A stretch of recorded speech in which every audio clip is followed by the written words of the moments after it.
BJP ने राजस्थान विधानसभा चुनाव के लिए आज अपनी दो महत्वपूर्ण समितियों का ऐलान कर दिया। चुनाव प्रबंधन समिति की जिम्मेदारी पूर्व सांसद तथा प्रदेश उपाध्यक्ष नारायण पंचारिया को दी गई है, जबकि चुनाव घोषणा पत्र बनाने की समिति की कमान केंद्रीय कानून मंत्री अर्जुन राम मेघवाल को सौंपी गई है। इन दोनों ही समितियों में राजस्थान बीजेपी की कद्दावर नेता और 2 बार मुख्यमंत्री रह चुकी वसुंधरा राजे सिंधिया का नाम शामिल नहीं है। हालांकि कई दूसरे वरिष्ठ नेताओं को भी इसमें जगह नहीं दी गई है, लेकिन वसुंधरा का नाम शामिल न होने के कई मतलब निकाले जा रहे हैं। वैसे अभी चुनाव प्रचार समिति का ऐलान होना बाकी है, देखना होगा कि क्या उसमें वसुंधरा को जगह मिलती है या नहीं। आज घोषित समितियों में शामिल प्रमुख चेहरों पर एक नजर डाल लेते हैं।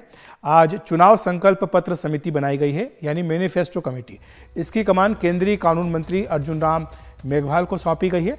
साथ ही राज्यसभा के सांसद घनश्याम तिवाड़ी और किरोड़ीलाल मीणा को भी इसमें सह संयोजक की जिम्मेदारी सौंपी गई है। साथ ही अलका सिंह गुर्जर, राव राजेंद्र सिंह, सुभाष महरिया, प्रभुलाल सैनी और राखी राठौड़ को भी सह संयोजक इस समिति का बनाया गया है। इसका काम होगा मैनिफेस्टो बनाना विधानसभा चुनाव के लिए। इसी के साथ चुनाव प्रबंधन के लिए भी एक समिति का ऐलान किया गया है। इसमें प्रदेश उपाध्यक्ष और पूर्व सांसद नारायण पंचारिया को संयोजक की जिम्मेदारी इनको सौंपी गई है। पूर्व केंद्रीय मंत्री और राष्ट्रीय प्रवक्ता राज्यवर्धन सिंह राठौड़ को इसमें सह संयोजक बनाया गया है। सीएम मीणा, ओकार सिंह लखावत, भजनलाल शर्मा, दामोदर अग्रवाल और कन्हैयालाल बैरवाल को भी इसमें सह संयोजक की जिम्मेदारी सौंपी गई है। तो आज ये पूछा गया कि आखिर वसुंधरा राजे इसमें शामिल क्यों नहीं है इन समितियों में, तो क्या कहा है बीजेपी के वरिष्ठ नेताओं ने, आइए सुन लेते हैं। राष्ट्रीय अध्यक्ष आदरणीय जेपी नड्डा जी ने के निर्देश पे जो प्रदेश अध्यक्ष जी ने ये दोनों कमेटियों की घोषणा की है, ये बहुत ही राजस्थान के लिए आने वाले विधानसभा चुनाव में बहुत ही महत्वपूर्ण है। बहुत बहुत धन्यवाद। वसुंधरा राजे जी की भूमिका क्या होगी, वो कुछ तय हुआ है क्या? बाकी सभी वरिष्ठ नेता प्रचार करेंगे। वसुंधरा राजे जी की भूमिका क्योंकि इन 2 कमेटियों में कहीं नजर नहीं आई। वसुंधरा राजे हमारा बहुत ही वरिष्ठ लीडर है और मुझे विश्वास है, और हम तो ऑलरेडी उनको तो अभी अब कई प्रोग्राम में हम इन्वॉल्व किए हैं और आगे भी हम इन्वॉल्व करते रहेंगे। वैसे तर्क ये दिया जा रहा है कि चूंकि वसुंधरा राजे सिंधिया राष्ट्रीय उपाध्यक्ष हैं, इसलिए उन्हें कोई अन्य जिम्मेदारी दी जाएगी।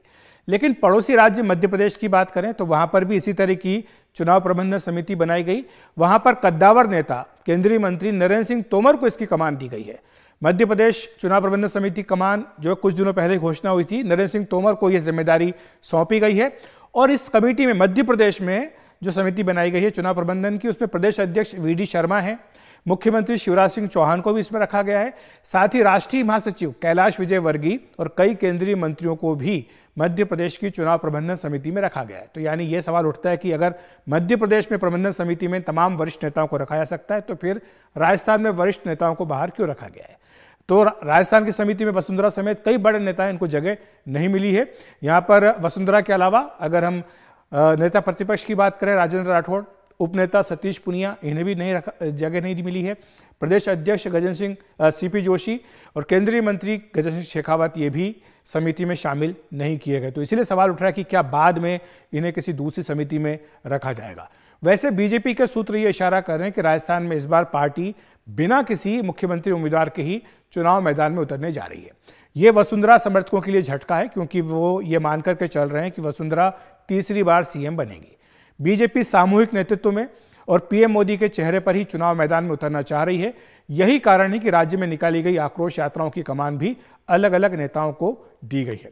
वैसे पार्टी ने यह फैसला गुटबाजी से बचने के लिए किया है कि कोई एक ही चेहरा नहीं हो, ताकि गुटबाजी ना हो।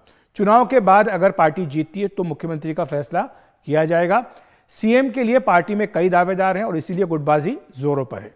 कई दावेदारों जो हैं उनके बाद एक बार नजर डाल लेते हैं कि किस किस के ऊपर किस किस की इच्छा है वहां पर मुख्यमंत्री बनने की। वसुंधरा राजे 2 बार रह चुकी है, जाहिर सी बात है कि उनकी इच्छा होगी।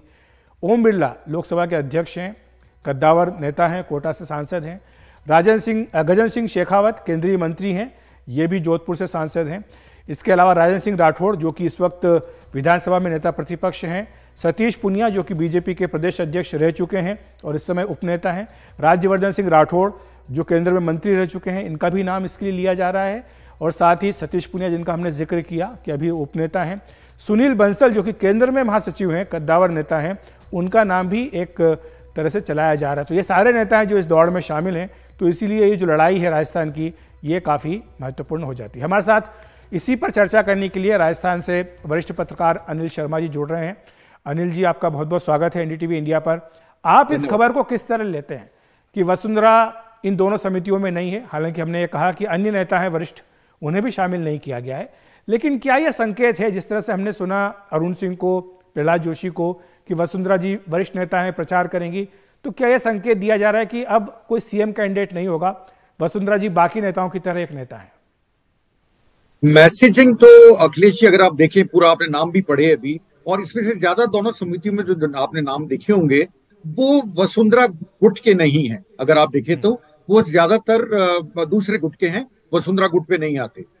और वसुंधरा जी पे नजर इसलिए गई क्योंकि वसुंधरा जी का मानना अभी तक ये बीजेपी का, या ग्राउंड पे आप जहां ग्राउंड रियलिटी अगर राजस्थान की देखें तो लोगों को ये लगता है कि वसुंधरा सबसे पॉपुलर लीडर है, इसमें कोई शक भी नहीं है, क्योंकि वो स्टेट लेवल लीडर हैं बीजेपी की राजस्थान में। बाकी जितने भी नाम आज आए कमेटीज में, ये कॉन्स्टिट्यूंसी के लीडर माने जाते हैं ज्यादातर, वो एक स्टेट लेवल लीडर मानी जाती है। क्यों नहीं है, ये सच्ची में अचंभित करता है। मतलब मेरे जैसे जो पॉलिटिक्स को करीब करीब 25 साल हो गए कवरेज करते हुए राजस्थान में, मुझको भी बड़ा अचंभा हुआ। हो सकता है अखिलेश जी कि इनको कैंपेन कमेटी चेयरमैन या कुछ ऐसी पोजीशन दी जाए, पर क्या वसुंधरा जी कैंपेन कमेटी चेयरमैन बनना पसंद करेंगी? इसमें एक बहुत बड़ा मेरे को संशय है। अगर आप देखें, उसका कारण मैं ये मानता हूं कि आप घूम घूम के 200 कॉन्स्टिट्यूंसीज हैं राजस्थान में, असेंबली के अंदर आप 200 कॉन्स्टिट्यूंसी घूम घूम के आए और बीजेपी जीत गई, क्या गारंटी आपको सीएम बनाया जाएगा, नहीं बनाया जाएगा? क्या वसुंधरा जी इससे पहले ये नहीं चाहेंगे कि उनको ये एटलीस्ट अश्योरेंस दिया जाए कि हम आपको सीएम बनाएंगे, तब वो 200 जगह जाएं? मैं मानता हूं बीजेपी कैडर बेस्ड पार्टी है, बिल्कुल सही बात है, कैडर बेस्ड पार्टी है, पर मुझे कहीं ना कहीं ये लगता है कि आज की हालत में बीजेपी में इनफाइटिंग और फैक्शनलिज्म बहुत ज्यादा है अखिलेश जी, राजस्थान में खास तौर से। पर क्या ये दोधारी तलवार नहीं है कि आप अगर उन्हें मुख्यमंत्री पद के दावेदार बना दें या वादा कर दें कि हाँ आप हम मुख्यमंत्री बनाएंगे, लेकिन फिर बाद में जो बाकी नेता हैं वो कहें कि ठीक है आप फिर उन्हीं से काम चला लीजिए, हम काम नहीं करेंगे? पंकज सोनी जी भी जुड़ गए हमारे साथ, वरिष्ठ पत्रकार। पंकज जी, स्वागत है आपका। यही प्रश्न आपसे कि क्या ये जोखिम नहीं है बीजेपी के लिए कि अगर हम किसी एक को सीएम बनाते हैं या उम्मीदवार घोषित करते हैं तो बाकियों से फिर हमें खतरा होगा भीतर घात का? बिल्कुल अखिलेश जी, ये बीजेपी ने जब विधानसभा चुनाव को लेकर तैयारियां अपनी शुरू करी थी और इनके केंद्रीय नेता जब ये आना शुरू हुए थे, जब ये बात बिल्कुल स्पष्ट कर दी थी कि इस राजस्थान में हम किसी स्थानीय चेहरे को तवज्जो नहीं देंगे। और मुझे लग रहा है कि इसी फार्मूले पे बीजेपी भी आगे बढ़ रही है। वसुंधरा राजे निश्चित रूप से बीजेपी के बड़ी कद्दावर नेता हैं और 200 विधानसभा क्षेत्र में उनकी पहचान है, लेकिन बीजेपी फिलहाल उनको किसी तरीके से तवज्जो देने के मूड में इसलिए नहीं दिखाई दे रही। एक चीज तो गुटबाजी पे लगाम लगाना चाहिए बीजेपी। दूसरा, जो वसुंधरा राजे को लेकर जैसे केंद्र से संकेत मिलते रहे हैं दरकिनार करने के, ये इस बात की भी पुष्टि कर रहा है कि वसुंधरा को फिलहाल जो बीजेपी का केंद्रीय नेतृत्व है वो किसी तरीके से भी मेन स्ट्रीम में आने से, मेन स्ट्रीम देने को तैयार नहीं है, उन्हें मेन स्ट्रीम में आने से रोक रहा है। तो जहां तक बात अभी चर्चा में ये भी है कि चुनाव प्रबंध जो इनकी प्रचार समिति, उसकी वसुंधरा राजे जी को चेयरमैन बनाया जा सकता है, लेकिन वो उनके कद के अनुरूप मुझे लगता नहीं, वो पद है नहीं, तो लगता नहीं वो इसको स्वीकार करेंगी। लेकिन ये निश्चित रूप से माने कि बीजेपी ने जो अपना माइंड मेकअप किया था शुरू में, किसी भी राजस्थान के नेता को तवज्जो नहीं देनी है, उसी के ऊपर बीजेपी काम कर रही है। तवज्जो नहीं देनी यानी ये कि बीजेपी किसी एक मुख्यमंत्री पद के उम्मीदवार के रूप में घोषित नहीं करेगी, पीएम मोदी के नाम पर ही चुनाव लड़ेगी। यही कारण है कि जो रैलियां अलग अलग निकाली गई उसमें भी एक को आगे न करके बाकी सबको शामिल किया गया है, इसी बात का इशारा दिया। लेकिन अनिल जी, ये जो दांव है बीजेपी का राजस्थान के हिसाब से क्या भारी पड़ेगा या बीजेपी को इससे फायदा होगा? क्योंकि शुरुआत बीजेपी ने की है मुख्यमंत्री पद के उम्मीदवार घोषित करने की। 2003 में आप याद होगा आपको कि केंद्र में मंत्री थी, लेकिन उनको राजस्थान में प्रदेश अध्यक्ष बना करके भेजा गया था। बीजेपी को तब बड़ी जीत भी मिली थी। तो ये दांव कई बार तो बीजेपी को फायदा पहुंचाता है और कई बार उल्टा भी पड़ता है। अखिलेश जी, मैं इसको ऐसे, आप देखिए, कर्नाटका में कोई फेस नहीं था बीजेपी का, हिमाचल में कोई फेस नहीं था, कलेक्टिव लीडरशिप पे चुनाव लड़ा गया, जिसकी बात ही राजस्थान में भी कर रहे हैं। मेरा मानना यह है कि इसका नुकसान हो रहा है बीजेपी को। आप देखिए कर्नाटका का रिजल्ट क्या आया या हिमाचल का रिजल्ट क्या आया। लोकल छत्रप को या लोकल लीडर को आगे लाना बहुत जरूरी है, वरना उसके मेरे को याद नहीं आता कि गुजरात जो लास्ट इलेक्शन था उसके बाद में बीजेपी कोई चुनाव बिना लोकल लीडरशिप को सामने लाए जीत पाई है। जी, मैंने आपको दोनों स्टेट गिनाए, दोनों स्टेट्स में दिक्कत हुई। मैं मानता हूं राजस्थान में भी दिक्कत होगी, चाहे हम माने कि राजस्थान में बीजेपी की पोजीशन अच्छी है, पर मैं मानता हूं वसुंधरा का इम्पैक्ट करीब 20 से 30 सीटों पे पड़ेगा। ये मेरा मानना है, अगर चेहरा डिक्लेयर नहीं करा तो। अभी जल्दबाजी है वैसे जीत और हार को बताने के लिए, पर ओवरऑल अगर मैं देखता हूं तो 20 से 30 सीट पे अंतर पड़ता है। 20 से 30 सीटें बहुत मैटर करती हैं अखिलेश जी। कोई भी पार्टी हो, पॉलिटिकल पार्टी, क्या वो चुनाव हारने के लिए चुनाव लड़ेगी? ये मेरा एक बहुत बड़ा क्वेश्चन है, क्योंकि हमारे प्रधानमंत्री तो पंचायत चुनाव और जो पूरी टीम है उसमें भी जीतने की कोशिश करती है। आप एक स्टेट को लूजने की 20-30 सीट की बात करते हो, तो मेजर डिफरेंस कर देता है।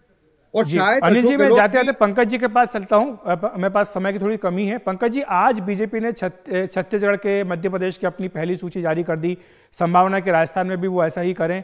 आपके हिसाब से ये जो बीजेपी का कदम है, रणनीति में बदलाव है, इसका कितना इम्पैक्ट पड़ेगा राजस्थान में, अगर वो चुनाव की घोषणा से पहले अपने उम्मीदवारों के नामों का ऐलान कर देते हैं?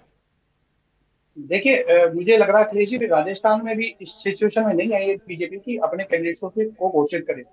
लेकिन अगर कैंडिडेट घोषित होते हैं तो ये मानिए कि निश्चित रूप से विपक्ष में बैठी पार्टी को उसका जो फायदा होना है वो होगा, कैंडिडेट्स को तैयारी करने का समय मिलेगा। लेकिन हाल फिलहाल की सिचुएशन में बीजेपी को भीतरी घात की उम्मीद ज्यादा है, उसमें वसुंधरा राजे फैक्टर भी काम कर रहा है। उसके अलावा जो बीजेपी का एक बहुत बड़ा ग्रुप जो पूरे राजस्थान में फैला पड़ा है, जिन्हें आप वसुंधरा राजे समर्थक भी कह सकते हैं, या ये वो लोग हैं जो पिछली सरकार या 10 साल से बीजेपी पे काबिज थे, उनको पार्टी अभी मेन लाइन में नहीं लाई है।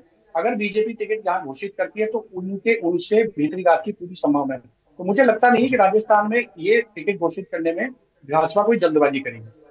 जी, शुक्रिया आपका पंकज जी इस तमाम जानकारी के लिए। अनिल जी, आपका भी धन्यवाद। तो वसुंधरा राजे का जहां तक प्रश्न है, हमारे दोनों ही विशेषज्ञ कह रहे हैं कि अभी इस पर अंतिम बात कही जानी बाकी है, इंतजार करना होगा कि आगे बीजेपी उनके बारे में क्या फैसला करती है।